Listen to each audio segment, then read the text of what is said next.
The book of Daniel, the book of Daniel, chapter 6. Now, the book of Daniel is 12 chapters. The first 6 chapters is the narrative portion, the storyline. The second 6 fit within the first 6 in chronological order, but they're prophecies that Daniel had earlier in his life. Some of them, some are later. But next week, we'll start into the prophecy portion of the book of Daniel. But today, we're looking at the final chapter of the narrative chapter. Now, last time we were together in chapter 5, we were on October 12th, 539 BC, when the Babylonian Empire was still in power, and the writing upon the wall came, Tekel, mene, tekel, upharsin, you've been weighed in the balances and come up wanting.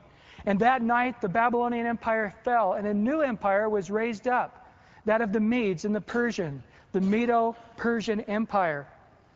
Now, tradition says that when they came into that great city of Babylon and conquered it, that there they saw the writing on the wall, and they inquired about it. And they end up coming, actually, to Daniel.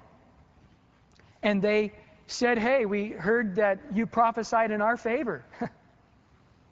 And that you knew from God, that God raised us up. And Daniel took the book of Isaiah, chapter 44 and 45, and said, yep, here's your name right here, 200 years before you were ever born. It spoke of this. And they were very impressed.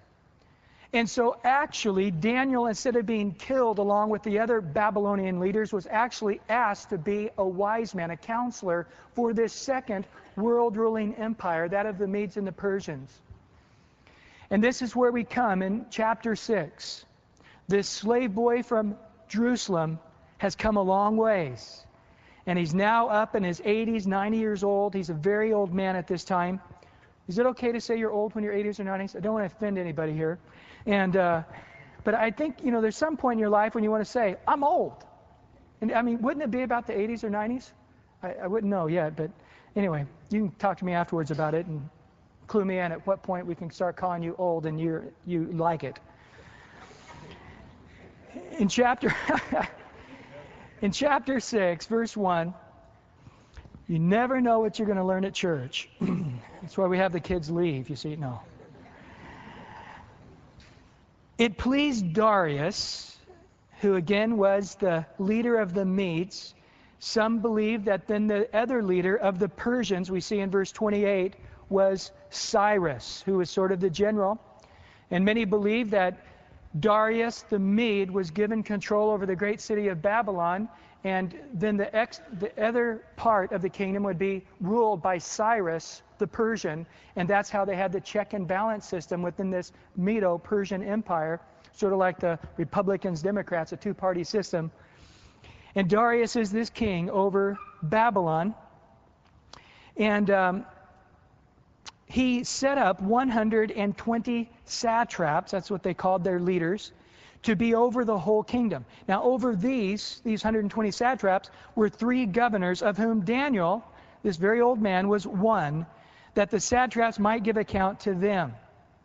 Then this Daniel distinguished himself above the governors and the satraps because of an excellent spirit that was in him.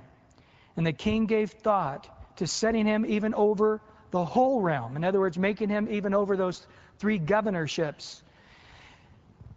The Bible tells us in Matthew chapter 5, verse 16, Jesus said, let your light so shine before men that they may see your good works and glorify your Father in heaven.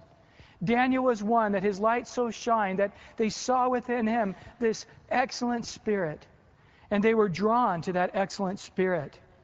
It says in Romans chapter 8, verse 12 through 14, therefore, brethren, we are debtors not